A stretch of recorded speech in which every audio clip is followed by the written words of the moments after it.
नमस्कार, आप देख रहे हैं क्वेश्चन आवर और आपके साथ मैं हूं दिव्यदर्शनी। उत्तराखंड कांग्रेस प्रभारी कुमारी शैलजा की अध्यक्षता में प्रदेश के नेताओं की दिल्ली में बैठक हुई है। कहा जा रहा है कि बैठक में होने वाले केदारनाथ विधानसभा उपचुनाव, निकाय चुनाव के साथ ही कई अहम मुद्दों पर चर्चा हुई है। इसके साथ ही राहुल गांधी के उत्तराखंड दौरे पर भी मंथन हुआ है। दरअसल बद्रीनाथ और मंगलौर विधानसभा उपचुनाव में मिली जीत के बाद उत्तराखंड कांग्रेस एक्टिव मोड में नजर आ रही है।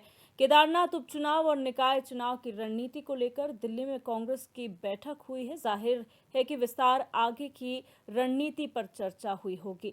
बैठक में उत्तराखंड कांग्रेस के वरीय नेताओं के साथ ही पार्टी के विधायकों की मौजूदगी रही। कुछ समय बाद प्रदेश में निकाय के साथ ही केदारनाथ सीट पर उपचुनाव है और 21 अगस्त से विधानसभा का मानसून सत्र है। लिहाजा बैठकों के साथ ही दावों का दौर भी शुरू हो चुका है। कांग्रेस प्रदेश अध्यक्ष करण मारा का आरोप है कि बीजेपी देश भर में सरकारी संपत्तियों को धन्ना सेठों को दे रही है। इधर दिल्ली में हुई इस बैठक के पर बीजेपी के प्रदेश अध्यक्ष महेंद्र भट्ट ने सियासी हमला बोला है। बीजेपी के प्रदेश अध्यक्ष महेंद्र भट्ट का कहना है कि उत्तराखंड कांग्रेस की दिल्ली में हुई बैठक से ये साफ है कि कांग्रेस के लोग प्रदेश की जनता के प्रति कितने संवेदनशील हैं।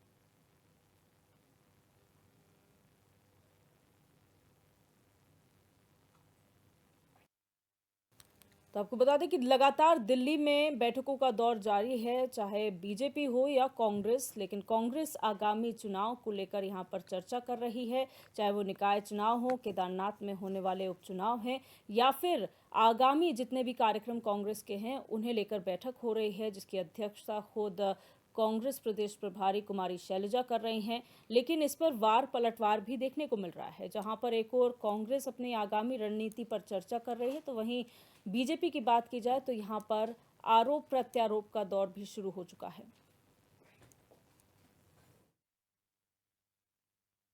और चिंता का विषय, अगर उत्तराखंड विधानमंडल की बैठक उत्तराखंड की बैठक अगर दिल्ली में हो रही है तो कांग्रेस ने एक मैसेज उत्तराखंड जनता को दिया है कि उत्तराखंड के प्रति कितने संवेदनशील है। 20 सितंबर से पहले ये एक पब्लिक मीटिंग होनी है उत्तराखंड में। वो कहाँ करेंगे उसका वेन्यू हम लोग तय कर रहे हैं और डेट भी अभी जल्दी तय करके आज ही हमको उसको बताना है। सर क्या कुछ खास वो है, क्योंकि अभी पूरे देश में इस तरीके से कर रहे हैं, अवेयरनेस प्रोग्राम्स हैं और कार्यकर्ता को कैसे काम करना है, क्या चैलेंजेस हैं, किस तरीके से बीजेपी भारत की संपत्तियों को खुर्द कर रही है। कुछ सीटों का अधिकार हो गया अयोध्या में, जिस तरीके से सेना की भूमि को रामदेव, रविशंकर जी और अडानी को पूरा दिया गया है। निश्चित ही ये इस तरीके का काम है जिससे राष्ट्र को, राष्ट्र की सेना को भी नुकसान होगा और ये संपत्तियों में देश का अधिकार है। कुछ धन्ना सेठों को।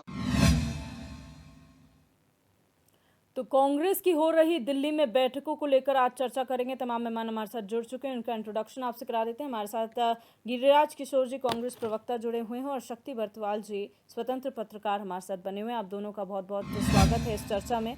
सबसे पहले गिरिराज किशोर जी, ये जो बैठकों का दौर चल रहा है दिल्ली में, क्या कहेंगे उसे लेकर, क्या एजेंडा है इस बैठक के पीछे? देखिए दिव्यदर्शनी जी, पार्टी की जो ये बैठक अभी आउट हुई है, कुमारी शैलजा हमारे प्रदेश की कांग्रेस की प्रभारी हैं जी,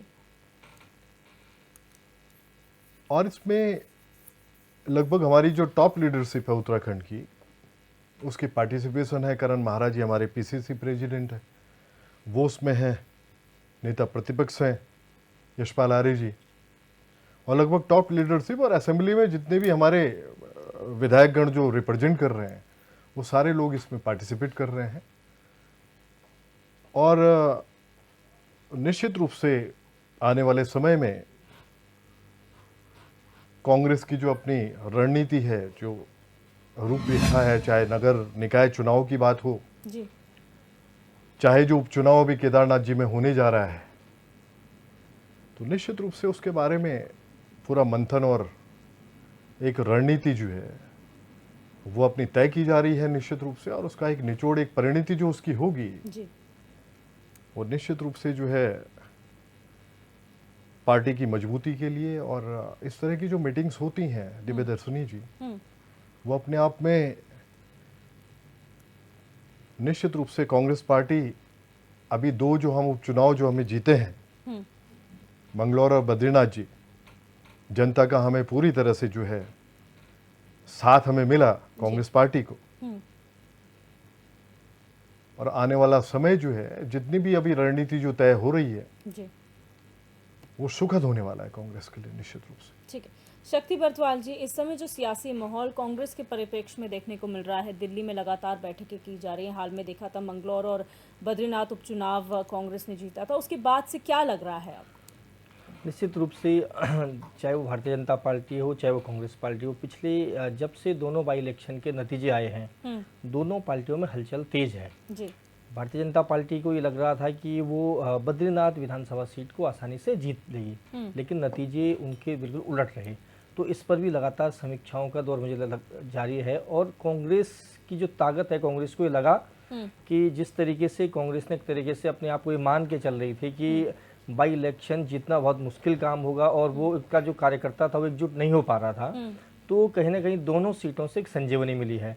हालांकि अगर आप हरिद्वार विधानसभा की बात करते हो, वहाँ त्रिकोणीय मुकाबला हुआ, और जहाँ एक फाइट होती थी कांग्रेस और बसपा के बीच में, वहाँ बीजेपी ने बढ़त बनाई है, तो इसको भी आप इनकार नहीं कर सकते हैं, क्योंकि वहाँ पर एक बहुत बड़ी बढ़त आप बीजेपी कह सकते हैं, यानी कि जीत के करीब करीब बीजेपी पहुंच गई, तो बहुत कम मार्जिन से जो है कांग्रेस वहाँ पर जीत पाई थी, और बसपा भी अपना पूरा वोट लेकर गई है। तो कहने गए आने वाले समय में भी वहाँ पर जो फाइट और चिंता है वो कांग्रेस के लिए बढ़ गई है, बीजेपी के लिए। बीजेपी को तो अब आसान होगा, लेकिन इससे एक जीत तो जीत होती है, इस जीत से एक संजीवनी जो है वो पार्टी को मिली है, और पार्टी की लीडरशिप को लगता है कि अगर हम केदारनाथ में सही तरीके से कैंडिडेट को उतारते हैं मैदान में, और कोई विरोध अगर अंतर अभी कांग्रेस के जो भी स्टेट कांग्रेस थी और सेंट्रल कांग्रेस की जो फीडबैक आई है, उनको ये लगता है कि कांग्रेस को जो सत्तारूढ़ दल है उससे ज़्यादा चिंता नहीं है, बल्कि अपने अंदरूनी जो गुटबाजी है वो उनको नुकसान कर रही है। तो मुझे लगता है डैमेज कंट्रोल जो है पार्टी ने किया है, और जो अभी केदारनाथ बचाओ जो अभियान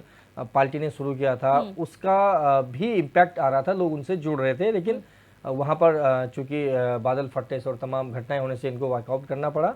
तो ये मुझे लगता है कि, और बीजेपी भी इतनी आसानी से वॉकओवर देगी ऐसा नहीं है, क्योंकि सत्ता में आप हैं और आप हर प्रकार से केदारनाथ सीट को जीतना चाहते हैं। तो मुझे लगता है कि जो सेंट्रल लीडरशिप को जो फीडबैक चाहिए होगा स्टेट कांग्रेस से कि क्या वहाँ पर आप किया जा सकता है, क्या जो हमारे पहले कैंडिडेट थे उनको दोबारा मैदान में उतारा जा सकता है, या फिर किसी और नाम पर हम विचार कर सकते हैं। तो जो डर है कांग्रेस का, ये डर है कि आपस में कहीं जो टूट ना हो जाए, क्योंकि आपको तो लड़ना, एक तो सरकार से लड़ना है, दूसरा अपनी पॉलिटिकल पार्टी से अपने जो लोग नाराज हैं उनको मनाना है। तो उसको लेकर भी कहने का इस बैठक से पार्टी के कार्यकर्ताओं में एक मैसेज ये जाता है कि एक एक्टिवनेस आएगी, और मुझे लगता है कि अगर सही तरीके से डिसीजन होता है तो केदारनाथ में वैक्यूम है, लोगों में ये मानना आपको पड़ेगा कि एक नाराजगी है सत्ता के को लेकर। लोगों को ये लगता है कि पिछले लंबे समय से भारतीय जनता पार्टी राज्य के शासन में है, केंद्र में है, और केंद्र के जो नतीजे विपक्ष के आए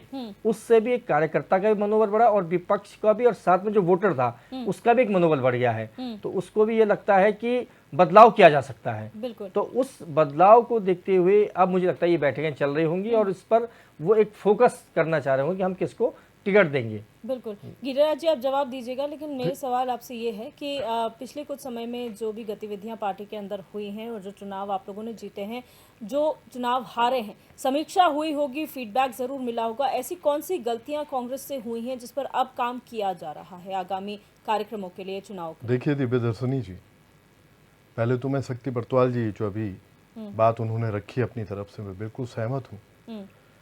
क्या आप ये सोचिए, भाजपा उत्तराखंड में रूल कर रही है,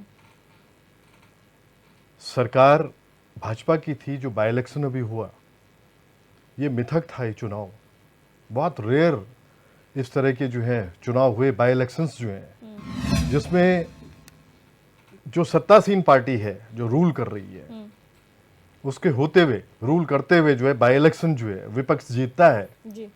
तो निश्चित रूप से मैं बरतवाल जी की बात से बिल्कुल अपनी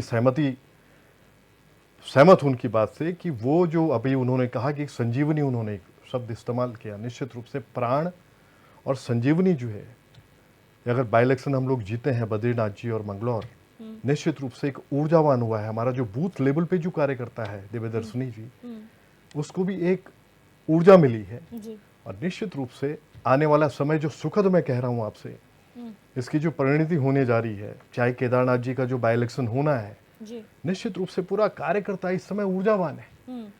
और जनता जो है भाजपा के छल और छद्म की राजनीति को जान चुकी है। हम्म। ये निश्चित है। आज समूचा प्रदेश, दिव्य दर्शनी जी, आज समूचा प्रदेश विकास शून्य है। अगर हम मूल में पर्वतीय क्षेत्र में जाते हैं दिव्य दर्शनी जी, तो मूलभूत जो सुविधाएं हैं उससे वंचित है। आखिरी पायदान पे जो ग्रामीण बैठा हुआ है, जो वाकई बाट जो हो रहा है विकास की, उसके बच्चे को अच्छा एजुकेशन नहीं मिल पा रहा है, उसको हेल्थ फैसिलिटीज उसको प्रोवाइड नहीं कर पा रही है पार्टी और भाजपा जो है। और आज जो स्थितियां आपको बताऊं मैं, आज जितनी भी आज तक, चाहे वनाग्नि की बात हमने की कि लास्ट मोमेंट में आप अलर्ट हुए हैं, चाहे हमने बात की है कि चार धाम यात्रा में जब लास्ट मोमेंट में आप अलर्ट हुए, जब वाकई श्रद्धालु जो है उनको परेशानियां होनी शुरू हो गई और आप फैसिलिटी जो उनको प्रोवाइड नहीं कर पाए सरकार जो है, उसके बाद लास्ट मोमेंट में आप अलर्ट हो रहे हैं। इस तरह से इनकी जो जो जो कार्यशैली आपको बताऊं मैं, आज आपदाग्रस्त क्षेत्र आप देखिए, इनका आपदा प्रबंधन जो है सुप्तावस्था में, सोई हुई स्थिति में, इनको जगाने का काम विपक्ष कर रहा है, कांग्रेस पार्टी कर रही है। निश्चित रूप से हमारी पार्टी की तरफ से जितनी भी इस समय आप इस आपदा में आप सुनिएगा दिव्य दर्शनी, जितने असेंबली में पार्टिसिपेट कर रहे हैं हमारे विधायकगण, सबको निर्देशित किया गया है पार्टी की तरफ से कि आप अपने अपने पॉकेट्स में, अपने अपने असेंबलीज में जाके और पूरे सेंटिमेंट्स के साथ, पूरे इमोशंस के साथ, उस जनता के साथ, जनमानस के साथ जो दर्द झेल रही है इस समय निश्चित रूप से आपदा का, उनके पास आप जाके वाकई उन पे मरहम लगाने का कार्य करें। कहीं अगर विधायक निधि देने की बात हो रही है तो निश्चित रूप से आपकी पार्टिसिपेशन होगी। लेकिन आपकी क्या गलतियां हुई हैं? अब आज जो वो माहौल, काम कर आप सुनिएगा, आज जो स्थितियां हैं, जो मैंने आपको एक चीज बताई दिव्य दर्शनी जी, आज एक बात मैं रखना चाहूंगा आपके बीच में। आप देखिएगा, इससे पहले जो इलेक्शंस थे, अभी भी जो चुनाव था 2022 का, निश्चित रूप से जो एक छल और छद्म की राजनीति जो मैंने आपको बताया कि केंद्र जो है, निश्चित रूप से जो प्रधानमंत्री मोदी जी हैं, नरेंद्र मोदी जी, वो असेंबली इलेक्शन को भी हिट कर रहे थे। पार्लियामेंट्री इलेक्शन में तो प्रधानमंत्री का बनता है, लेकिन असेंबली इलेक्शन में हिट करना निश्चित रूप से, जहां की वाकई जो टिकट जो फाइनल होता है, चाहे कांग्रेस की तरफ से हो चाहे भाजपा की तरफ से हो, जो वोटर होता है वो पार्लियामेंट्री इलेक्शन में अलग अपना माइंडसेट लेके चलता है और असेंबली में अलग चलता है। लेकिन वो मिथक टूटा था निश्चित रूप से इनके छल और छद्म की वजह से। बार बार मैं कह रहा हूं, जो पार्टी है भाजपा, इसके छल और छद्म की वजह से असेंबली को भी हिट कर रहे थे। यहां भी स्थितियां ये बन गई थी कि वोटर इतना प्रभावित जो है, जो कि बिल्कुल नीचे से सारी चीजें खोखली हैं, तो फिर विकास जीरो है। सुनिएगा, आज निश्चित रूप से दिव्य दर्शनी जी, आज ठीक है, लेकिन आज असेंबली, सुनिएगा, आज असेंबली इलेक्शन में ये दो विधानसभाएं जो हम लोग जीत के आए हैं, निश्चित रूप से जो वाकई बरतवाल जी ने बात की कि संजीवनी और प्राण निश्चित रूप से फूके गए हैं कांग्रेस में, ये इसमें एक एक हमारा कार्यकर्ता, हमारे पीसीसी प्रेसिडेंट और हमारे करण महाराज जी जो प्रेसिडेंट हमारे हैं, और हमारी टॉप लीडरशिप जितनी थी, सबकी पार्टिसिपेशन जो रही, और एक एक हमारा बूथ लेवल पे जो कार्यकर्ता था, एक एक कार्यकर्ता की जो पार्टिसिपेशन रही, उसकी जो मेहनत थी, उसकी परिणति, उसका नतीजा ये था कि हम लोग दोनों कॉन्स्टिट्यूंसीज में, दोनों हम विधानसभा क्षेत्रों में हम जीते। अच्छा, आपने छल छद्म की राजनीति की बात की है, तो उसी पर सवाल करते हैं कि ये छल छद्म चलिए 2022 के चुनाव में दिखा, 2024 में दिखा, लेकिन फिर ये काम क्यों नहीं करा मंगलौर और बद्रीनाथ में? वहां आप कैसे जीत गए? और अगर आप कह रहे हैं डेडिकेशन पूरी पार्टी का संगठन के तौर पर इन चुनाव में था, तो क्या आप ये मानते हैं कि अन्य चुनाव में डेडिकेशन नहीं था? दिव्य दर्शनी जी, मैंने आपको बताया ना, छल और छद्म से आप कुछ समय तक राज कर सकते हैं, कुछ समय तक आप वाकई लोगों को भरमा सकते हैं, लेकिन ये परमानेंट नहीं हो सकता है।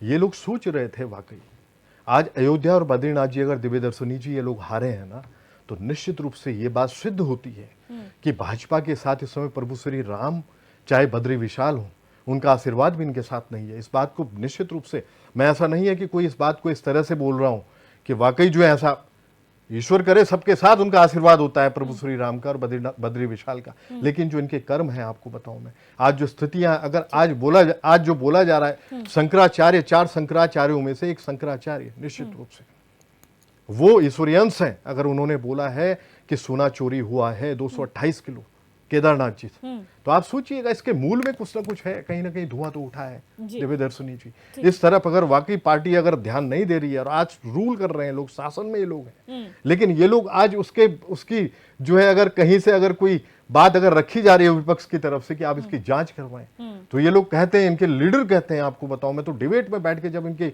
लीडर्स मेरे साथ बैठे और उन्होंने कहा नहीं साहब, कुछ रिपोर्टें ऐसी होती है जिनको सार्वजनिक करना कोई जरूरी नहीं है। आप सोचिए, इस तरह की बातें इनकी हैं। ठीक है, शक्ति भारद्वाज जी, कांग्रेस के परिप्रेक्ष्य में अगर बात करेंगे, बीजेपी को हम हमेशा से कहते आए हैं एक मजबूत संगठन है, लेकिन पिछले कुछ समय से जब से बीजेपी का शासनकाल रहा है, दूसरी बार मिथक टूटा, सरकार बनी, तो किस तरह से आप मानते हैं कांग्रेस में क्या बदलाव संगठनात्मक तौर पर आए हैं?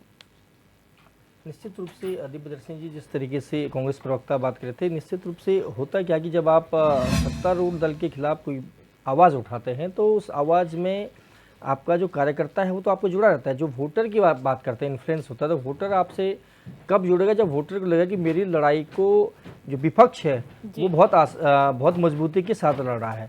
लेकिन पिछले लंबे समय से हो क्या रहा था कि विपक्ष अपनी बात को उतने मुखर तरीके से रख नहीं पा रहा था, तो वोटर को फिर ये लगता है, अविश्वास का एक भाव आता है। 17 वाला जो इलेक्शन था, ये जो 22 का इलेक्शन था, आप देखिए कुछ ऐसे मुद्दे थे जहां जो वोटर था, जो आम आदमी था, वो कांग्रेस से क्लियर कट एक बात चाह रहा था कि उनकी कमिटमेंट क्या होगी, अगर वो सत्ता में आते हैं तो क्या हो। जैसे ओल्ड पेंशन स्कीम का मामला था, आपकी राजस्थान की सरकार लागू कर देती है और राजस्थान के चीफ मिनिस्टर आपके यहाँ स्टार प्रचारक होते हैं, लेकिन वो यहाँ आकर ये बात नहीं कह पाते हैं कि हम स्टेट में इसको लागू करेंगे। आपका बहुत बड़ा वोट बैंक था, लेकिन आपके पास लगातार एसोसिएशन आती हैं, ओल्ड पेंशन स्कीम को लेकर लगातार पूरे देश भर में आंदोलन चल रहा है। आपकी सरकार लागू भी करती है, राजस्थान में आपने शुरू कर दिया, हिमाचल में आपने शुरू कर दिया, लेकिन आप चुनावी दौरान और चुनाव के दौरान जो वोटर है उसको ये कन्वे नहीं कर पाते हैं कि हम इस मांग को आपकी न सिर्फ मानते हैं, लेकिन कई मामलों में आपने देखा होगा कि कर्नाटका में वहां पर एक कमिटमेंट हुई, कांग्रेस पार्टी ने, प्रियंका गांधी ने और राहुल गांधी ने कहा कि कैबिनेट की पहली बैठक में हम 24 घंटे के भीतर ये फैसले लेंगे। चाहे वो 500 रुपये में सिलेंडर का मामला था, चाहे वो ओल्ड पेंशन स्कीम का मामला था, चाहे वहाँ जो भूमि का मामला था, लोगों को जो जमीनें थी उनके नाम पर जो आवंटन होना था, और बहुत लंबे समय से उसकी डिमांड वहाँ पर चल रही थी, गवर्नमेंट ने सीलिंग कर दी थी। तो वो कुछ ऐसे मुद्दे थे जो जिससे वोटर एकदम कनेक्ट होते। देखिए आपका कार्यकर्ता तो दोनों का बराबर है, आपका कार्यकर्ता आपसे बहुत ज्यादा नाराज होगा तो 2% 3% इधर से उधर वोट करेगा। कांग्रेस उत्तराखंड में मजबूत है, इसमें कोई दो राय नहीं है, क्योंकि यहाँ पर तीसरा विकल्प है ही नहीं। तो फाइट तो कांग्रेस और बीजेपी के अंदर है, दोनों के पास अपना वोट बैंक है, अपना कार्यकर्ता है, अपना वोट है, लेकिन जो डिसाइडिंग वोट है वो 2 से 3% का वोट है। अब वो 3% वोट आप और हम और आम आदमी है, वो जो देखता है कि किस ओर वोटर को वोट करना है, उसको लगता है कि नहीं विपक्ष वाले ने अपनी जो कमिटमेंट थी उसको सही तरीके से रिप्रेजेंट किया है। अब भू कानून का मामला ले लीजिए, भू कानून के मुद्दे पर कांग्रेस आई तो बहुत डिले आई, ये मुद्दा तीसरे फ्रंट से आया। बेरोजगारी का मुद्दा था, वो बेरोजगार संघ के माध्यम से आया, और बेरोजगार संघ के बैनर पर एक लड़का जो है चुनाव लड़ता है और 1.5 लाख वोट लेकर जाता है, यानी कि वैक्यूम था। ऐसा नहीं है कि लोग सत्ता के साथ थे, वैक्यूम था। अगर वैक्यूम था तो एक नौजवान लड़का जो पहली बार चुनाव लड़ता है 1.5 लाख वोट लेके जाता है उसी लोकसभा क्षेत्र में। तो इससे ये साबित होता है कि अगर पार्टी अभी भी मजबूती के साथ लड़े और अपने कार्यकर्ताओं को जोड़ने के साथ साथ जो आम वोटर है उसकी नब्ज को पकड़े और उसकी जरूरतें क्या है उस पर अगर वो फोकस करता है, तो मुझे लगता है कि बदलाव बहुत आसान है। और उत्तराखंड तो बदलाव की भूमि रही है, यहाँ तो कोई ऐसी सरकारों का उदाहरण नहीं है। पिछले जब से देश आजाद हुआ है, उत्तराखंड को लेकर जो हमारे सेपरेट पार्ट है, चाहे उत्तर प्रदेश के टाइम पे भी था, यहाँ बदलाव के साथ लोग गए हैं। यहाँ पिछलग्गू वोटर नहीं है उत्तराखंड में, यहाँ बदलाव की भूमि है, देवभूमि है। यहाँ लोग चीजों को समझते हैं और उस पर रिएक्ट करते हैं। लेकिन भरोसा जो इन्होंने कहा कि प्रधानमंत्री ने, चाहे उनका झूठा भरोसा दिया हो, लेकिन उनको एक आत्मविश्वास वोटर को दिया। उन्होंने एक वोटर को विश्वास लिया कि आप डबल इंजन के साथ चलेंगे तो आपका हित होगा। लेकिन विपक्ष उसको काउंटर नहीं कर पाया कि आपका कौन सा हित वो करने वाले हैं। उसकी जो गारंटी थी आपकी, उस गारंटी को आप लेकर नहीं आए।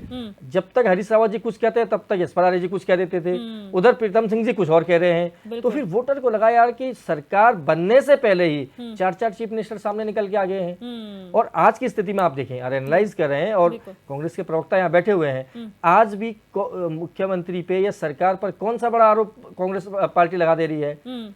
हरीश रावत जी इतने सीनियर लीडर हैं, सारे मामले उनको पता है। यशपाल आर्य जी अपोजिशन के लीडर हैं, डिप्टी लीडर आपके पास बहुत नौजवान हैं। कौन से ऐसे मुद्दे पर पार्टी ने विधानसभा को 2 दिन के लिए, 1 दिन के लिए घेर दिया? कौन से ऐसे मुद्दे पर जो सीएम आवास को कूच कर दिया?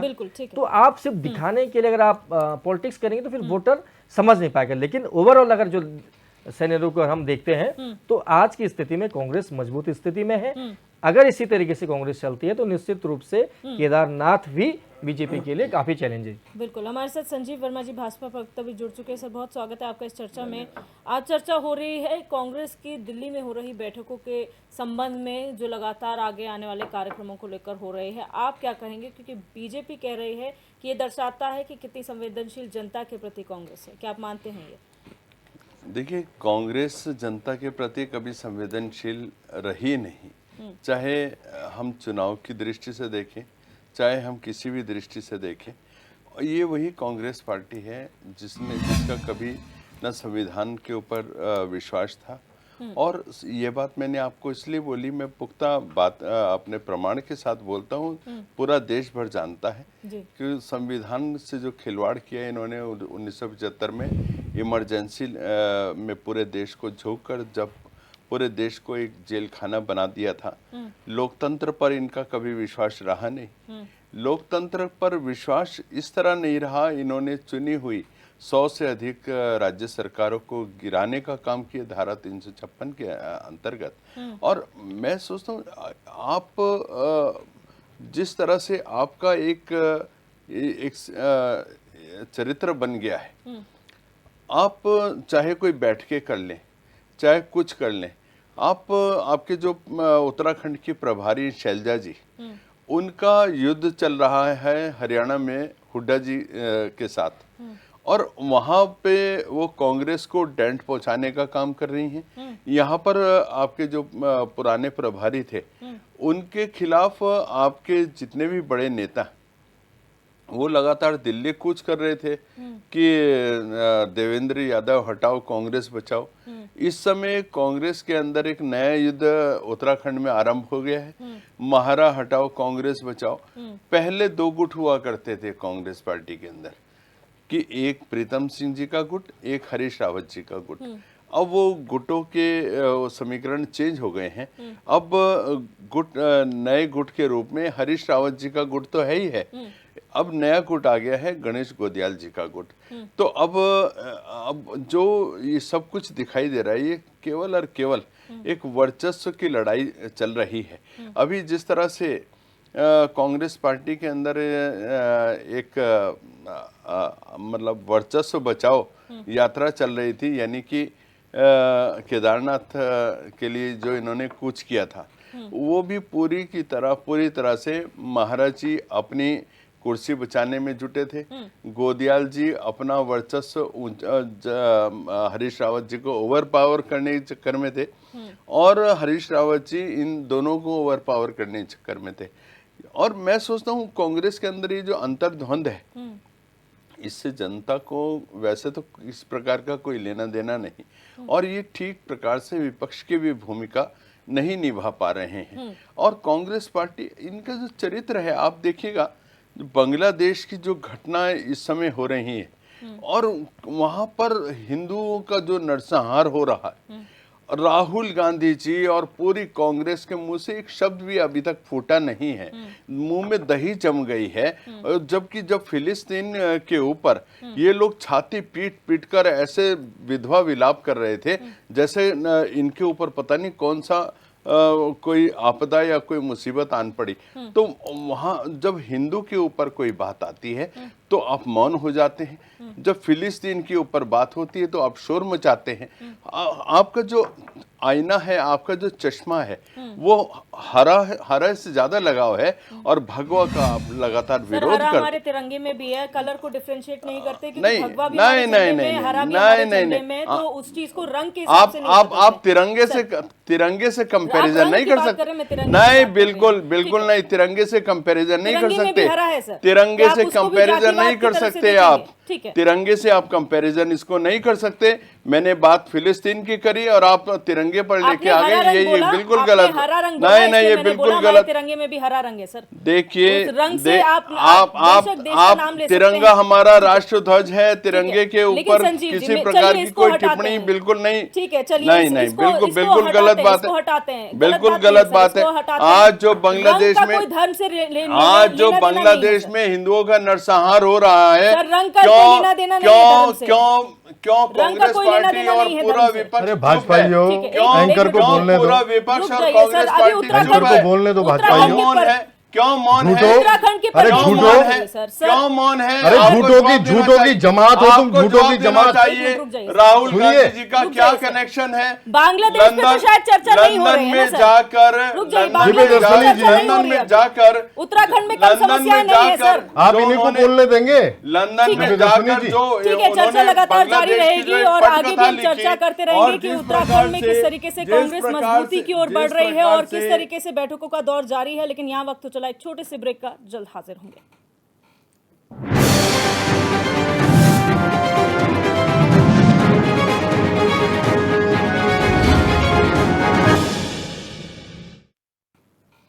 ब्रेक के बाद आप सभी का एक बार फिर से स्वागत है। लगातार चर्चा कर रहे हैं कांग्रेस की दिल्ली दौड़ क्या मजबूती की ओर इशारा कर रहे हैं। जो आगामी जो कार्यक्रम है उसको लेकर तैयारियां चल रही हैं। तमाम मेहमान हमारे साथ बने हुए हैं। संजीव वर्मा जी, ब्रेक से पहले जो तमाम जिक्र हुए हैं उत्तराखंड के परिप्रेक्ष्य में वापस आ जाएं।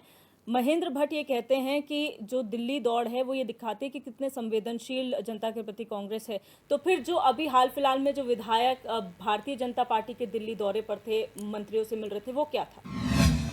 दिव्य जी, देखिए, भारतीय जनता पार्टी के जो विधायक और जो मंत्री अभी दिल्ली दौरे पर रहे, अपने अपने विभागों का जो विकास कार्य है, अपने अपने विभागों की जो रोड मैप है, जो जितना काम हम लोगों ने किया, चाहे हम कृषि क्षेत्र की बात करें, चाहे हम पूर्व सैनिकों की बात करें, चाहे हम स्वास्थ्य की बात करें, चाहे शिक्षा की बात करें, चाहे इंफ्रास्ट्रक्चर की बात करें, तमाम जितने भी हमारे मंत्री और माननीय मुख्यमंत्री जी हैं, उन्होंने अपने अपने विभागों का वहाँ पर ब्यौरा दिया कि उत्तराखंड किस तरह से, जो हमारा माननीय मुख्यमंत्री जी का विजन 2025, उत्तराखंड देश का नंबर 1 राज्य हमने बनाना है, उस दिशा में हम कितना तेजी के साथ एक कदम ताल करके आगे बढ़ रहे हैं। और माननीय मुख्यमंत्री जी के नेतृत्व में उत्तराखंड विकास की यात्रा पर अनवरत बहुत तेजी के साथ आगे बढ़ रहा है। ये सब कुछ मैं सोचता हूँ। और हर विभाग, अभी आपने देखा कि माननीय अपना गृह मंत्री जी से हमारे जितने यहाँ के मंत्री हैं वो मिले, उन्होंने जो सहकारिता में हमारे बहुत तेजी के साथ काम हो रहा है, जिस तरह से अपनी मातृशक्ति के जो एनजीओज हैं, जिसमें उत्तराखंड की 6 लाख से अधिक मातृशक्ति उसमें काम करती है और अपनी परिवार की समृद्धि में एक महत्वपूर्ण योगदान दे रही है। जहां हमारी मातृशक्ति के जितने हमारे एनजीओज हैं, उसमें उनको एक मार्केटिंग की व्यवस्था सरकार के द्वारा उपलब्ध कराई जा रही है और उनके द्वारा तैयार उत्पाद की मार्केटिंग की व्यवस्था हो रही है। उनको 5 लाख रुपए तक का ऋण बिल्कुल नॉमिनल ब्याज पर उपलब्ध कराने का काम हमारी सरकार कर रही है। युवाओं को अपने पांव पर खड़े हों और एक पलायन से मुक्ति मिले, उसके लिए होम स्टे जैसी योजना परियोजनाएं जो बहुत तेजी के साथ एक सक्सेस रेट के साथ उत्तराखंड में चल रही हैं। किसानों की हम यदि बात करें तो किसानों को कांग्रेस के समय पर जो उनका गन्ना मूल्य का 4-4, 5-5 साल बकाया रहता था, और आज तमाम जो पेराई सीजन होता है, इंस्टेंटली उसी पेराई सीजन में उसका भुगतान हो रहा है। उसकी सॉइल टेस्टिंग की व्यवस्था हो रही है, उन्नत बीज दिलाने की बात हो रही है। और एक किसान सम्मान निधि में किसान के जितना भी किसान को आवश्यकता है, किसान को फसल बीमा योजना के तहत उसका यदि कहीं पर भी इसमें नुकसान होता है फसल में, तो उसकी व्यवस्था भी सरकार कर रही है। तो मैं सोचता हूँ आप जितने भी सेक्टर देख लें, आज हमारे 5-5 मेडिकल कॉलेजेस यहाँ पर लगातार बन रहे हैं, उसमें लगातार काम चल रहा है। शिक्षा के क्षेत्र में आप देखें, नई शिक्षा नीति, उत्तराखंड सबसे पहला स्टेट है जिसने नई शिक्षा नीति लागू करी है। और जिस तरह से हम लगातार उन्नति की ओर आगे बढ़ रहे हैं, तमाम ब्लॉक में सेंट्रल स्कूल की व्यवस्था हमारे राज्य में इस समय हो चुकी है। और हर क्षेत्र में आप कोई सा भी क्षेत्र देख लें, इंफ्रास्ट्रक्चर की यदि बात करते हैं तो 1.5 से 2 लाख रुपए 2 लाख करोड़ का जो इंफ्रास्ट्रक्चर की योजना परियोजना जिस तरह से उत्तराखंड में चल रही हैं, तो कोई भी किसी भी प्रकार से जो माननीय मुख्यमंत्री जी का जो एक विजन 2025 है, हम बहुत तेजी के साथ उसको अचीव करने की दिशा में लगातार आगे बढ़ रहे हैं। और कांग्रेस पार्टी इन सारी बातों को देखकर एक खिसियाई बिल्ली खंबा नोचे जैसी स्थिति में है, क्योंकि विकास इन्होंने कभी किया नहीं। विकास देखकर इनके सीने पर सांप लौट जाते हैं। कभी मेक इन इंडिया की बात करते हैं, ये उसका विरोध करने बैठ जाते हैं। अपना आप तो 10 साल में केवल घोटाले और भ्रष्टाचार किया, पॉलिसी पैरालिसिस की स्थिति में थे। आज हम विश्व की 5वीं अर्थव्यवस्था में 10 साल में पहुंचे। और आप ये देखिए, अर्थव्यवस्था के रूप में अर्थव्यवस्था आज पूरे विश्व में सबसे बेहतर अर्थव्यवस्था भारत की है। इन सारी बातों को देख के कांग्रेस पार्टी दूर से दूर तक कहीं नहीं है।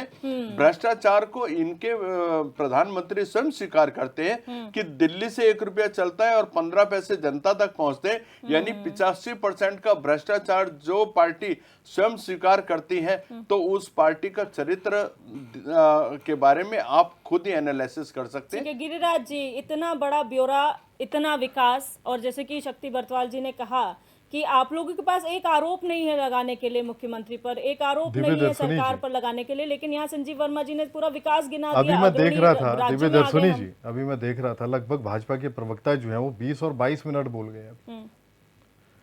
ये पार्टी जो है दिव्य दर्शनी जी, रुका है किसने? दिव्य दर्शनी जी, ये पार्टी है, ये झूठों की जमात है। सुनिएगा, ये झूठों की जमात है। सुनो, क्लेरिफिकेशन पे क्लेरिफिकेशन, झूठों की जमात, स्पष्टीकरण पे स्पष्टीकरण, संविधान पे झूठ बोला। सुनिएगा, अरे सुन लो, मैं आपको सुन रहा था, जैसे आपने केदारनाथ, मैं आपको सारी बातें सुन रहा था। केदारनाथ में झूठ बोला, बोलने दीजिए उनको, अपनी बात पूरी कर लेनी। मेरे जैसे सोना चोरी करने वालों, रुक जाओ, सुन लो, झूठों की जमात हो तुम। सुनो, आज स्पष्टीकरण पे स्पष्टीकरण है। देखिए आप, आज अभी एक बात, जब कांग्रेस पार्टी के बारे में आप मीटिंग के बारे में, जो आज हमारी जो आज कुमारी शैलजा जो है प्रभारी हैं, वो एक मीटिंग एक आहूत हो रही है दिल्ली में, उसमें हमारी सारी लीडरशिप, जो टॉप लीडरशिप बैठी हुई है, वाकई सारे लीडर्स हमारे मंत्रणा कर रहे हैं निकाय चुनाव के बारे में, बाई इलेक्शन के बारे में। आप सोचिए अभी किस तरह की भाषा भाजपा के प्रवक्ता बोल रहे थे लगातार। आपने जब इनसे सवाल किया दिव्य दर्शनी जी कि आपके मंत्रीगण जब जाते हैं, विधायकगण जब जाते हैं, आपके सीएम साहब जब जाते हैं, तो निश्चित रूप से वो लोग केंद्रीय नेताओं से मिलने जाते हैं। इनका बोलना था कि नहीं साहब, अपने अपने आंकड़े लेके जाते हैं। सुनिएगा दिव्य दर्शनी जी, इतना अंतर कलह इस पार्टी के अंदर है, आपको बताऊं मैं, इतना अंतर द्वंद और अंतर कलह से घिरी हुई पार्टी ये है। आज इतने गुट इनके यहां बने हुए, अपने कुनबे को देखो पहले, प्रवक्ता महोदय, पहले अपनी पार्टी से बोले कि अपने परिवार को देखें, उसके बाद ताका झांकी करो। सुनिएगा, आप बीच में ना बोले, अभी मेरे 2 मिनट नहीं हुए, अभी रुकिएगा, अरे रुकिए, अरे और भी रुकिएगा, विकास शून्य आपने प्रदेश को कर दिया यार। आप अभी सुनिएगा, आप अभी किसान नीति अपनी बता रहे थे, गन्ने की के खरीद मूल्य के बारे में। अरे पारंपरिक खेती जो हमारे मंडवे की और झंगोरे की पर्वतीय क्षेत्र को, आपके जितने भी लीडर्स यहाँ जो बैठे हुए हैं, जितने भी मंत्रीगण बैठे हुए देहरादून में, बार बार जो मैं बोलता हूँ, आपके विधायकगण बैठे हुए, सारे के सारे लग्जरी लाइफ जी रहे हैं, अपने अपने असेंबलीज में जाने के लिए पर्वतीय क्षेत्र में तैयार नहीं है। आप सोचिए उस जनमानस पे क्या गुजर रही होगी, आप सोचिएगा। मेरे भाई, ग्रोथ सेंटर की व्यवस्था भी हमारी सरकार के द्वारा हुई, आपको जानकारी होनी चाहिए। पहले दर्शनी जी, अरे 2002 सुनो, 2002 और 7 के बीच में जो इंफ्रास्ट्रक्चर था, निश्चित रूप से, और सिडकुल था पंडित नारायण दत्त तिवारी जी के, वो सिडकुल भी 1000 करोड़ का औद्योगिक पैकेज भारतीय जनता पार्टी ने आप लोग जो है, आप लोग सुनो, आपने प्रदेश को विकास शून्य कर दिया। अरे भाजपा छल और छद्म की राजनीति और सिर्फ जानती टैक्स हॉलिडे भी है। भारतीय आप जनता झूठ पार्टी बोलते हैं, ने दिया। सुनिएगा। और आज आपने दिव्य तो दर्शनी केवल जी, छीनने का अभी काम दो बातें किया। और हैं, इनको आपने चुप केवल करिएगा। छीनने का दिव्य काम दर्शनी जी, इनको केवल मैं तो छीनने चुप का था, काम किया। मैं आपको सुन रहा था। आपने विशेष राज्य के सुनिएगा, दर्जे को पहले छीनने संजीव का जी काम सुन किया। लीजिए, संजीव जी बड़े जवाब प्यार से देने मैं दीजिए। कह रहा हूँ आप मेरे भाई, हम सुनिएगा। देने वाले, मैंने हम आपको छीनने सुना, वाले। मैंने आपको अंतर सुना, आप भी केवल सुनिएगा। इतना- आप सुनिएगा, अंतर केवल इतना है, आज हम जो देने वाले स्थितियां हैं, हम हैं, छीनने आप वाले सुनिएगा। हैं। और एक बात और रखी दिव्य दर्शनी जी ने कि हम लोगों ने सरकारें जो है तोड़ने का कार्य किया है, तो सारी चीजें विजिबल है। आज कॉमन मैन भी जानता है हिंदुस्तान का, एक छोटे से हल्का सा अदना सा जो वाकई जो वोट देता है और जो कॉमन मैन है, वो भी इस बात को जानता है कि उत्तराखंड में, मध्य प्रदेश में और महाराष्ट्र में इन लोगों ने क्या क्या किया है। ये खरीद फरोख्त करते हैं विधायकों की, विधायकों को तोड़ने की बात करते हैं। आज वाकई जो स्थितियां इस देश में जो संविधान का पाठ आप कांग्रेस पार्टी को पढ़ा रहे हैं, अरे आप कहां ले गए हैं देश को, आप स्वयं सोचिए। क्या स्थितियां आपने बना दी हैं। और मनमोहन सिंह जी, सुनिएगा, मनमोहन सिंह जी 14 में जब आप लोग शासित हुए तो 51 लाख करोड़ का उस समय कर्जा था। सुनिएगा दिव्य दर्शनी जी, आज 154 लाख करोड़ का कर्जा आपने देश पे बोझ आपने बोझ रखा है। सुनिएगा, देश के इसके अलावा अरे संजीव जी सुनो, अरे आपने संस्थान भेज दिए। और जहां तक उत्तराखंड का सवाल है, सुनिएगा, अरे आप ओएनजीसी को ले जाने की बात कर रहे हैं यहाँ से मुस्लिमों के लिए। ये आपकी नीति और थी। दिव्य दर्शनी ये जी, नीति थी आपकी। एक चीज और कहना चाहूंगा। नीति थी अभी अपने आपकी। गुणगान कर रहे थे, सुनिए, अभी गुणगान अपनी पार्टी के अभी यहाँ पे कर रहे थे भाजपा के प्रवक्ता। आज सोचिए, स्मार्ट सिटी के नाम पे आज सैकड़ों करोड़ रुपए देहरादून को आ चुके हैं। आप स्वयं सोचिए, मुझे वॉल पेंटिंग के अलावा आज मेरे तक भाई, सुनिएगा, डेवलपमेंट से अरे दुख आज होता है सुनो, क्या?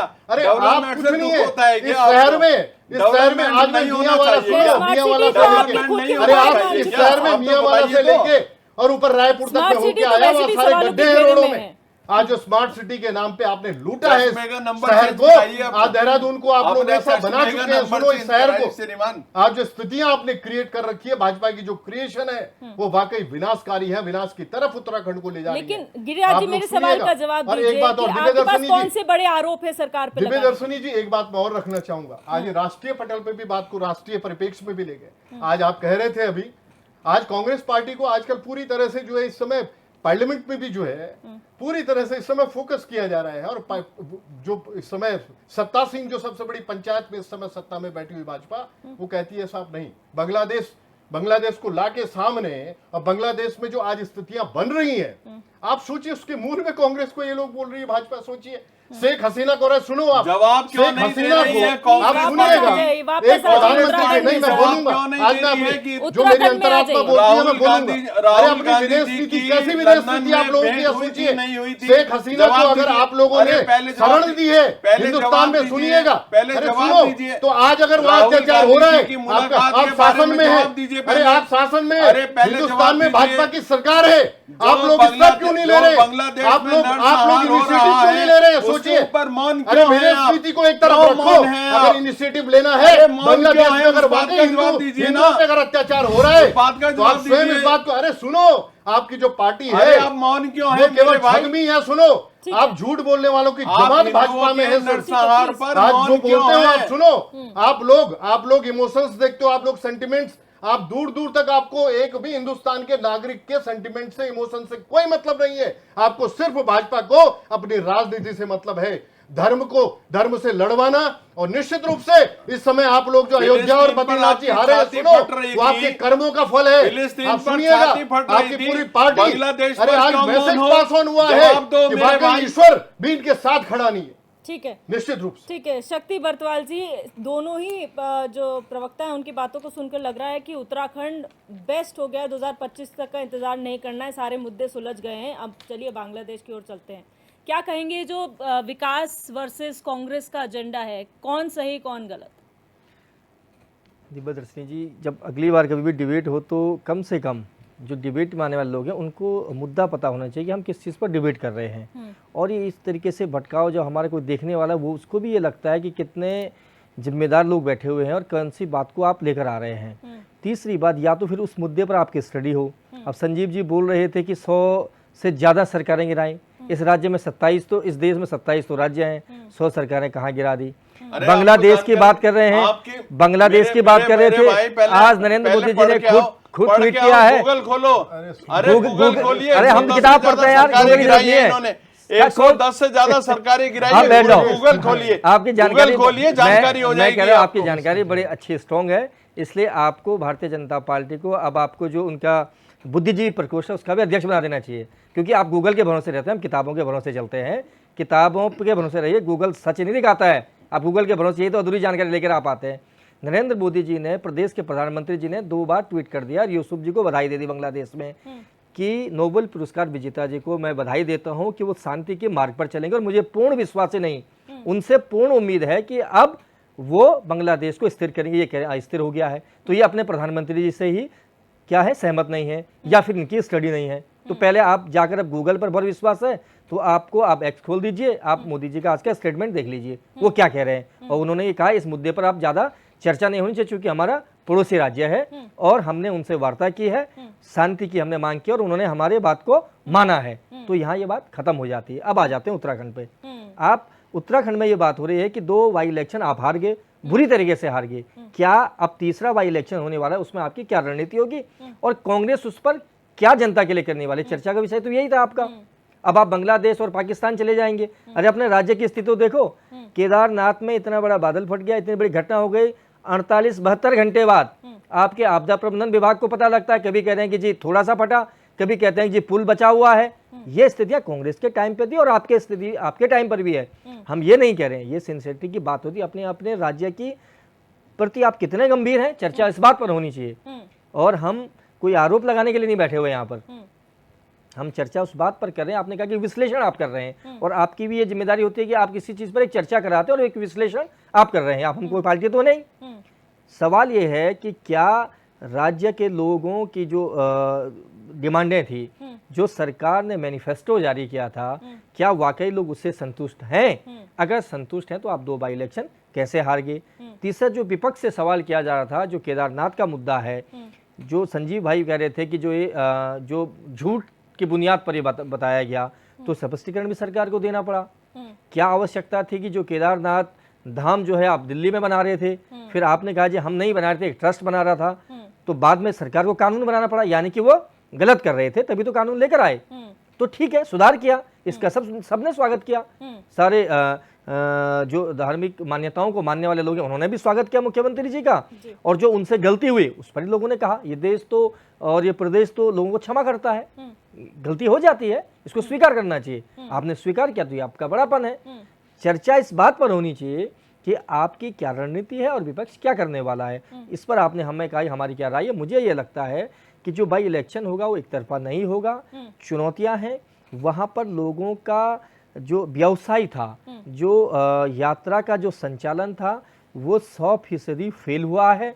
यात्रा के जो आंकड़े थे उसको भी नहीं छू पाई, और जो मिसमैनेजमेंट था, जो यहाँ से जो प्रचार आज पूरे देश में गया है, लोगों, आपने भी ये खबरें देखी है कि ऋषिकेश से 4 दिन के बाद लोगों को लौटना पड़ा। आप सोचो, आप और हम, या आप कहीं अपने परिवार के साथ घूमने जाते हो और आप कहीं एयरपोर्ट पर पहुंच जाएं और किसी सिटी में अगर आपका प्रोग्राम है वहां अगर आप पहुंच जाएं, कहीं धार्मिक स्थान पर आप पहुंच जाए और फिर आपसे कहा जाए कि अब आप वापस लौट जाइए, 4 दिन तक तो यहाँ फुल है, तो आप बताओ आप क्या सोचेंगे?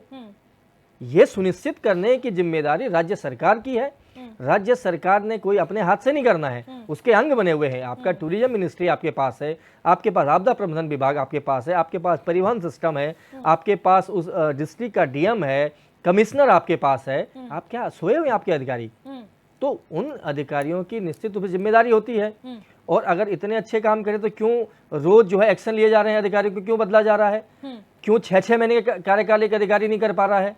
यानी कि आपकी ब्यूरोक्रेसी इतनी हावी है कि आप 6 महीने में हटाना पड़ रहा है। अच्छा, या तो वो आपके डिसीजन नहीं मान पा रहे हैं। आपने एक बात कही थी शुरुआत में कि यहाँ की जनता बदलाव चाहती है और पिछलग्गू जनता नहीं है कि जैसा हुआ जैसा बोला गया उसके साथ चल दिए। लेकिन पिछले कुछ समय में देखा है, जो भारतीय जनता पार्टी हमेशा कहती है कि भारतीय जनता पार्टी पर जनता का विश्वास है वो कभी नहीं टूटेगा और वो कायम रहेगा। फिर दूसरी तरफ आप ये बोलते हैं अगर विकास किया है तो 2 सीटें क्यों हार गए? तो ये क्या सिनेरियो है? मैंने यही कहा कि देखिए, जो हम अभी चर्चा कर रहे थे कि जो कांग्रेस ने जो विश्वास लोगों को दिला नहीं पाए थे, जो हमने कहा कि जो आपस में जो गुटबाजियां थी वो 4-4 गुट एक जो बने हुए थे, उस गुट से जो वोटर, मैंने कहा कि जो बीजेपी का वोट है, जो कांग्रेस का वोट है, ये तो इंटैक्ट है, क्योंकि यहाँ पर तीसरी पार्टी नहीं है। यहाँ पर इसका वोट बहुत ज़्यादा इधर उधर हो जाएगा, इसकी कोई संभावना नहीं है। और ये पिछले 24 साल का आपके पास आंकड़ा भी है। यहाँ पर जो 4-5%, 3% जो वोट शिफ्टिंग होता है वो होता है मुद्दों को लेकर। जी। जो बड़े मुद्दे थे, जैसे भू कानून का मुद्दा है, बहुत बड़ा मुद्दा है। बेरोजगारी का मुद्दा है, बहुत बड़ा मुद्दा है। पेपर लीक का मामला है, बहुत बड़ा मुद्दा है। अस्पतालों में डॉक्टर नहीं है, बड़ा मुद्दा है। रोज आपके भी चैनल पे खबर आती है जी। कि लोगों को सड़क नहीं है, सीएससी सेंटर ले जाया गया, सीएससी सेंटर पहुंचते हैं तो वहाँ डॉक्टर नहीं है, डिस्ट्रिक्ट हॉस्पिटल पहुंचते हैं तो वहाँ डॉक्टर नहीं है, बच्चा जो है रास्ते में मर गया, एक्सीडेंट होता है तो समय पर नहीं पहुंच पाता। अभी 3 जो घटनाएं हुई 10108 की, 3 घटनाएं कुमाऊं में हुई, 2 घटनाएं उत्तरकाशी में हुई। 108 की जो वाहन है उसको ड्राइवर और कंडक्टर ऐसी जगहों पर खड़े करते हैं जहां पर मोबाइल का नेटवर्क नहीं आता है। और जब 2 घटनाएं हुई वहां पर जो पीड़ित पक्ष था उसके लोग उन तक पहुंचे कि भैया इसको ले जाओ, तो उसने कहा कि मैं नहीं ले जाता हूं। बाद में इस पर एक्शन लेना पड़ा और मुख्यमंत्री जी ने एक्शन लिया। बाद में उसको ड्राइवर को जो है मुकदमा दर्ज हो गया। लेकिन सवाल यही, गवर्नेंस कहाँ है? ये स्थिति क्यों आ पा रही है? अगर आपका सिस्टम है, वाकई आप डबल इंजन की सरकार है, आपसे तो एक सिस्टम जनरेट होता, लोगों ने वोट इसलिए तो दिया है। जो आपने कहा कि बदलाव क्या है, बदलाव यही है कि आप वोटर को कन्वे कर पाते। मैंने कहा कि जिस तरीके से प्रधानमंत्री जी की जो रैलियां हुई थी, प्रधानमंत्री नरेंद्र मोदी जी के व्यक्तित्व पर लोगों ने विश्वास किया, उसको डिलीवर करने में स्टेट की जो गवर्नमेंट थी वो फेल हुई। उसकी का तो नतीजा है कि आप 2 बार इलेक्शन हार गए। और उस स्थिति में आप हार गए जब आपने उस इलाके के, उस कंस्टिट्यूएंसी के सबसे बड़े ताकतवर नेता को अपने पाले में कर दिया, फिर भी आप चुनाव हार गए। तो यानी कि आपके पास वो वोट भी नहीं रहा। बिल्कुल। तो वो नाराजगी लोगों के मन में है। तो अब जो बाई इलेक्शन आने वाला है जिस पर हम चर्चा कर रहे थे, कांग्रेस पार्टी, हमने कहा अगर सही डिसीजन लेगी, सही कैंडिडेट को मैदान में उतारेगी, जिसके पास कोई भ्रष्टाचार के आरोप नहीं होंगे, जो गुटबाजी से दूर होगा, निश्चित रूप से वो कैंडिडेट बहुत भारी पड़ेगा भारतीय जनता पार्टी के कैंडिडेट। क्योंकि भारतीय जनता पार्टी के लिए एक चुनौती जो केदारनाथ में है वो ये है कि कांग्रेस से ऑलरेडी 3 नेता वहां जा चुके हैं पहले से, और 3 लोग पहले से टिकट की दावेदारी कर रहे हैं। तो यानी कि 6 से 7 कैंडिडेट इनके पास हैं। और मेरी नज़र में कांग्रेस के पास इस वक्त सिंगल 1 या 2 पार्टिसिपेंट हैं जो फाइट कर रहे हैं टिकट के लिए। यहाँ 7 से 8 लोगों की लड़ाइयाँ हैं। तो ये कैसे इनको मैंने, और जो निर्दलीय कैंडिडेट थे लगातार 2 बार अधिक मार्जिन से जो वोट लेकर आ रहे थे और जिनसे बीजेपी को एक बार हारना पड़ा, एक बार कांग्रेस पार्टी को हारना, उनको भी भारतीय जनता पार्टी ने अपने पाले में शामिल कर दिया है। तो क्या अब भारतीय जनता पार्टी की रणनीति होगी तो भारतीय जनता पार्टी बताएगी। लेकिन वहां पर चुनाव निश्चित रूप से बद्रीनाथ और हरिद्वार से भी दिलचस्प चुनाव होगा केदारनाथ का। लोगों के मन में यात्रा के बाद आक्रोश है। लोगों को यह लगता है कि उनकी यात्रा और आजीविका पर एक चोट जो है सरकार ने सुनियोजित तरीके से, देखिए प्लान तरीके से मारी है, और इसकी आवाज जो है गूंज रही है। इसी का नतीजा है कि मुख्यमंत्री से लेकर जो कैबिनेट मंत्री प्रधानमंत्री मोदी से पिछले 8 साल के कार्यकाल में नहीं मिल पाए थे, वो 3 दिन में 4 बार मिल चुके हैं। बिल्कुल। तो इससे ये अंदाजा लगाया जा सकता है कि डर कितना है अंदर। बिल्कुल। फाइनल कमेंट की ओर बढ़ूंगी। संजीव वर्मा जी, फाइनल कमेंट आपसे लेना चाहूंगी। ये जो दिल्ली दौड़ है उसमें बीजेपी का क्या एक्शन होगा, बीजेपी की क्या रणनीति है? दिव्य जी देखिए, कांग्रेस की जो भी यात्रा चल रही है, दिल्ली दौड़ है चाहे जो भी है, ये एक तरह से एक कांग्रेस के अंदर जो मैंने पहले भी आपसे जिक्र किया कि जो वर्चस्व की लड़ाई चल रही है उसके दृष्टिगत इस सारी चीज़ों को देखना चाहिए। बाकी इनकी पार्टी के अंदर जो जबरदस्त गुटबाजी है और विकास के प्रति ना कोई इनके पास एजेंडा है ना कोई सोच है, और जब भी ये बात करते हैं तो उत्तराखंड के विरोध में बात करते हैं, उत्तराखंड को डिफेम करने की बात करते हैं, 4 धाम यात्रा को डिफेम करने की बात करते हैं, कांवड़ यात्रा को डिफेम करने की बात करते हैं, भगवा विरोधी बात करते हैं। और जब भी बात करते हैं, अभी जब सिलकारा का एक बड़ी घटना यहाँ पर हो रही थी, वहाँ उसमें भी लगातार ये लोग राजनीति कर रहे थे, जहाँ पूरा देश क्या पूरा विश्व यहाँ पर माननीय मुख्यमंत्री जी के कार्यों को सराह रहा था, और पीएमओ से जो अधिकारी वहाँ पर डेरा डाले हुए थे वो लगातार काम कर रहे थे और ये लोग उसके ऊपर राजनीति कर रहे थे। तो इनका काम केवल और केवल हर चीज के ऊपर राजनीति करना है। अब बात रही, आप जो अभी केदारनाथ उपचुनाव की बात कर रहे थे, एक तरफा भारतीय जनता पार्टी की जीत होने वाली है, क्योंकि उत्तराखंड की जनता हमारी सरकार की नीतियों पर, सरकार के कार्यों पर और सरकार का जो एक इच्छा शक्ति है उसके ऊपर पूरी तरह से विश्वास करती है और एक तरफा भारतीय जनता पार्टी के पक्ष में जनता मतदान करने वाली है और कांग्रेस पार्टी को एक बुरी हार का इसमें सामना करना पड़ेगा। और जिस तरह से ये लोग बार बार यात्रा की बात करते हैं तो एक तरह से राजनीतिक पर्यटन के अलावा मैं इसको किसी कोई और नाम देना नहीं चाहता। ठीक है, गिरिराज जी फाइनल कमेंट। दिव्य दर्शनी जी, कांग्रेस पार्टी का भविष्य अगर मैंने सुखद बोला है, उसके मूल में जो कारण है, आज उत्तराखंड का जनमानस भाजपा के छल, छद्म और झूठ को समझ चुका है और निश्चित रूप से आने वाला भविष्य जो है उत्तराखंड के लिए बहुत सुखद होने वाला है। कांग्रेस पार्टी, केदारनाथ जी का जो उपचुनाव है, निश्चित रूप से भारी भरकम वोटों से हम जीतेंगे। ये पिछली बार भी बैठ के भाजपा के जितने भी लोग डिबेट में आते थे, कहते थे बाई इलेक्शन बद्रीनाथ जी और बंगलौर हम जीतेंगे। सुनिएगा, ये निश्चित रूप से जितने भी इनकी आज निश्चित बार बार जो मैं बोलता हूँ, बार बार जो मैं कहता हूँ, विकास शून्य प्रदेश को कर चुके हैं। निश्चित रूप से आज इनके पास सुनिएगा, स्टेट प्लान में सुनिएगा, स्टेट प्लान में, अरे एक भी प्लान स्टेट प्लान से इम्प्लीमेंटेशन की तरफ नहीं है। पर्वतीय क्षेत्र में आज पूरा विकास शून्य प्रदेश को इन लोगों ने कर दिया है और निश्चित रूप से इसकी परिणति होने जा रही है। आने वाला जो विधानसभा का जो चुनाव अभी बाई इलेक्शन हो रहा है केदारनाथ जी में, ये लोग जमानत नहीं बचा पाएंगे अपनी, आप देखिएगा। ठीक है, शक्ति बरसवाल जी फाइनल कमेंट। दिव्यदर्शनी जी, निश्चित रूप से एक बहुत बड़ी चुनौती भारतीय जनता पार्टी के सामने आने वाली है बाई इलेक्शन, और इसलिए भी चुनौती है क्योंकि कांग्रेस के पास समय खोने के लिए बहुत कुछ ज़्यादा नहीं है, लेकिन भारतीय जनता पार्टी अगर इस सीट को भी हारती है तो निश्चित रूप से इस राज्य में नेतृत्व के साथ साथ कई परिवर्तन आपको देखने को मिलेंगे। बिल्कुल, आप सभी मेहमानों का इस चर्चा में जुड़ने के लिए बहुत बहुत शुक्रिया। आज हमने चर्चा की कांग्रेस प्रदेश स्तर पर जिस तरीके से लगातार बैठकें कर रही है, दिल्ली में कुमारी शैलजा प्रदेश प्रभारी हैं, वो बैठकें ले रही हैं और आगामी जितने कार्यक्रम है, चाहे निकाय चुनाव है या फिर केदारनाथ उपचुनाव है या फिर जो आगामी दौरे हैं, चाहे राहुल गांधी का हो या मल्लिकार्जुन खड़गे का, तमाम रणनीति पर चर्चा हो रही है, लेकिन इसका असर यहाँ पर कितना देखने को मिलेगा, ये आने वाला वक्त बताएगा।